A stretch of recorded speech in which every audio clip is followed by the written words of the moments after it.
Hello friends, welcome back to my channel.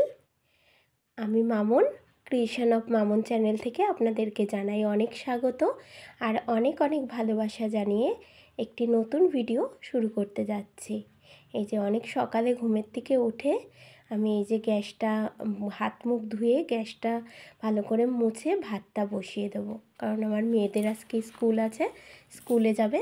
এই যে ভাতটা বসে আসার পরে ঘরগুলো সমস্ত ঘরগুলো বারান্দা সিঁড়ি দিয়ে সব ঝাড় দিয়ে নেবো একে একে। এই যে সব ঝাড় দিয়ে নিচ্ছি, আর এখনও অনেক কাজ বাকি। ওপরে দোতলায় ঝাড় দিতে হবে, তারপরে সিঁড়ি ঝাড় দিতে হবে, নিচে নিচে ঝাড় দিয়ে তারপরে নিচে উঠোনটা ঝাড় দিতে হবে। অনেকগুলো কাজ বাকি রয়েছে, খুব তাড়াহুড়ো করছি। তার মধ্যে মেয়েদের টিফিন বানাতে হবে, ভাতটা বসিয়ে দিয়েছি, ভাতটা হতে লাগুক, তার মধ্যে আমি এই সব কাজগুলো তাড়াতাড়ি করে আসবো।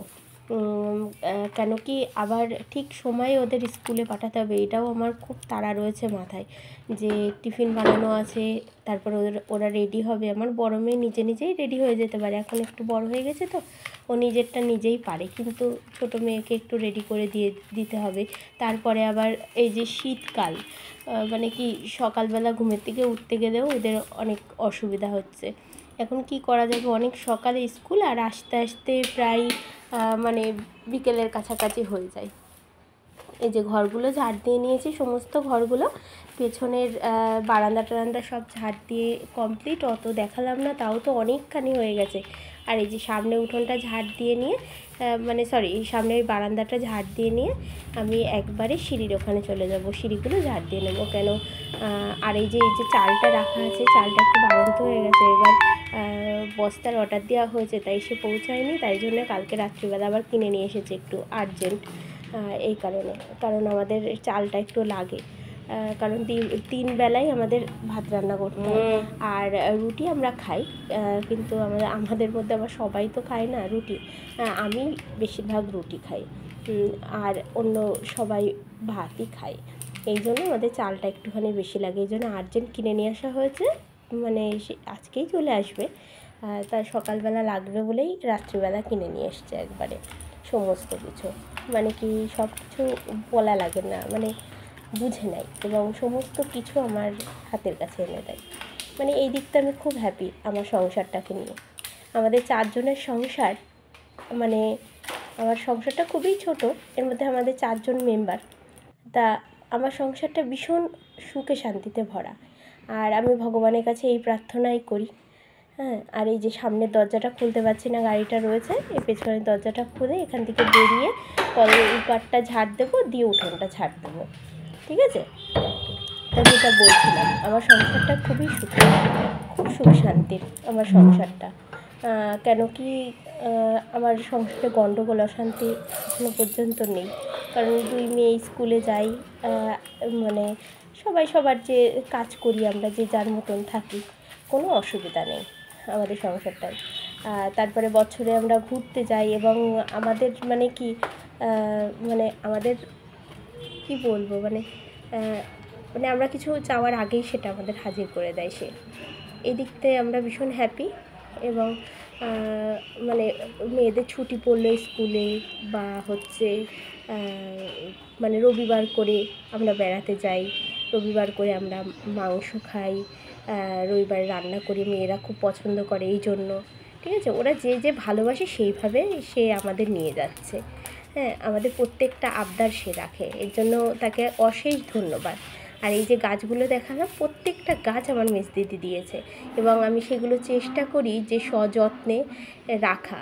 কেন কি সে আমাকে অনেক আশা নিয়ে দিয়েছে তো, আর আমার মেজদিদি খুব গাছ পছন্দ করে, এই জন্য ওখানে মানে ওর বাড়ি গেলে আমাকে গাছ দেবেই, বলে হচ্ছে তুমি এই গাছগুলো তুমি রাখবা তোমার কাছে। তা আমি যতটা চেষ্টা করি মানে করে পারি, আমি তাদের সুন্দরভাবে পরিচর্যা করে রাখি। আবার যেগুলো না পারি ওর কাছে ফোন করে শুনি। এই যে আমার কিন্তু মোছা হয়ে গেছে, আমি আজকে হাত দিয়ে মুছেছি কাপড় দিয়ে, কেন কি আমার ওই তুলি দিয়ে মুছি, কিন্তু আমার ঠিক মানে মনোভূত হয় না, এই জন্যে। এই যে ঘরগুলোও মোছা হয়ে গেছে, সামনের বারান্দাটা দিয়ে শুধু রান্নাঘরটা বাকি। রান্নাঘরটা আর দেখাবো না, হাতে করে তাড়াতাড়ি করে মুছে নেবো। এই যে এবারটা ওই মুছে এসেই আরেকটুখানি বাকি আছে, কিন্তু এনে নিয়ে যা তাড়াতাড়ি করে মেয়েদের স্কুলের জলের বোতলগুলো ভরে নিচ্ছি। জলগুলো ভরে গুছিয়ে নেব। তার মধ্যে ভাত হয়ে গেছে, কিন্তু ভাত কটা উপর দিয়ে ওদের টিফিনটা করে তাড়াতাড়ি করে আজকে ফ্রায়েড রাইস নিয়ে গেছিলো, সেটা করে দিয়ে গুছিয়ে ওদের তাড়াহুড়ো করে আমি স্কুলে পাঠিয়েছি। সেটা আর আপনাদের সাথে শেয়ার করতে পারিনি বন্ধুরা, ঠিক আছে। এই যে আর এই যে আমাদের বিছানা, ঘরের বিছানা টিছানা এরকম আপনাদের একটু দেখিয়ে নিচ্ছি আমি। এই যে বারান্দা দেখেছেন তো, আরও আর এক যন্ত্রণা। কালকে আমার বাড়ি কাঠমিস্ত্রি কাজ করেছে, সমস্ত কিছু উল্টোপাল্টা হয়ে গেছে। সেই নিয়ে আপনাদের আমি একটা ভিডিও দেবো, আপনারা দেখতে পারবেন। এখন মানে একটু মধ্যে দেখাই দিচ্ছি, কারণ কি এখন আমি সেইভাবে গুছিয়ে গাছিয়ে পারিনি। কী করেছে না করেছে আমি আপনাদেরকে সমস্ত কিছু ভিডিওতে দেখিয়ে দেবো। এই যে আমি বাজার নিয়ে এসেছি, এই যে কচু শাক কাটছি। আর কচু শাক আমার বাড়ি রান্না করলে প্রায় 2 দিন ধরে খাই, মানে খুব পছন্দ করে কচু শাক। তাই কচু শাক রান্না করব। আর করব জিএল মাছ দিয়ে, হচ্ছে আপনার লাউ দিয়ে, বড়ি দিয়ে রান্না করব। মানে খুব সিম্পল রান্না, একদম অল্প একটু জিরে বাটা দিয়ে রান্না করতে হয়, কিন্তু এত সুস্বাদু। আর বিশেষ করে এই শীত লাউটা আরও বেশি ভালো লাগে, মানে জিওল মাছ দিয়ে ভীষণ ভালো লাগে। তাই ওই কচুর শাক করব, আর ওই জিএল মাছ দিয়ে লাউ দিয়েই রান্না করবো, আর কিছু করবো না আজকে। আর ওই স্যালাডটা কেটে নেবো, এই আর কি, এই রান্না করবো, ঠিক আছে। এই যে আমি মানে কচু শাকটা কাটছি, আর অনেকখানি কচু বেরিয়েছে। এবার সেই কচু আমি একটু ফেলে দিইনি, না দিয়ে কী করেছি, মানে কি ওই পয়সা বাঁচাতে গেলে যা হয়, হ্যাঁ, আমি ভাবলাম যে টাকা দিয়ে কিনে নিয়ে আসে, আমি কেন নষ্ট করবো এই জিনিসগুলো। আমি কী করেছি, এই শাকের ভেতরেই কুচিয়ে দিয়েছি। আমি কুচিয়ে দিই, কিন্তু মানে কচু শাকের নিচে তো খুব বেশি কচু হয় না, অল্প কচু থাকতেই নিয়ে এসে দেয়। কিন্তু আজকেরটা দেখলাম অনেকখানি আছে, তা আমি বলছি যে আবার ভাজা করলে আবার খাবে কি খাবে না তার ঠিক নেই। এই জন্য মানে কচু শাকের ভেতরেই কচুটা দিয়ে দিই কুচি, তাহলে আরও আঠা আঠা হবে। এখন আমরা তো কয়েকজন মানুষ, তার মধ্যে মানে কি তার মধ্যে যদি এতখানি কচু শাক হয়ে যায়, তাহলে কয়দিন ধরে খাবো তার ঠিক নেই। কিন্তু অনেকখানি কচু শাক হয়ে গেছে, আপনারা দেখতে পারবেন, আমি রান্না করে আপনাদের দেখাবো। আর এই যে একটা প্লাস্টিক নিয়ে নিয়েছি, কারণ কি আমার মা বলতো যে কচু শাক কাটতে গেলে একটা কাপড় অথবা একটা প্লাস্টিক নিতে হয়, কেন কি এই যে কচু শাকের ভাজে ভাজে প্রচণ্ড পরিমাণে ময়লা থাকে, আর ভীষণ ঘেন্নাও করে, তাই না। এই জন্য মানে আমি তো বর্ষাকালে কচু শাক খেতেই চাই না, আমার কাছে ভীষণ ঘেন্না করে। কিন্তু আমাদের বাড়ির সবাই ভালো খায় বলে আমার মানে কচু শাকটা নিয়ে আসে খুব, এই জন্য। আর এই যে মানে মুছে মুছে নিচ্ছে, আবার একটু ঘেন্নাই লাগছে।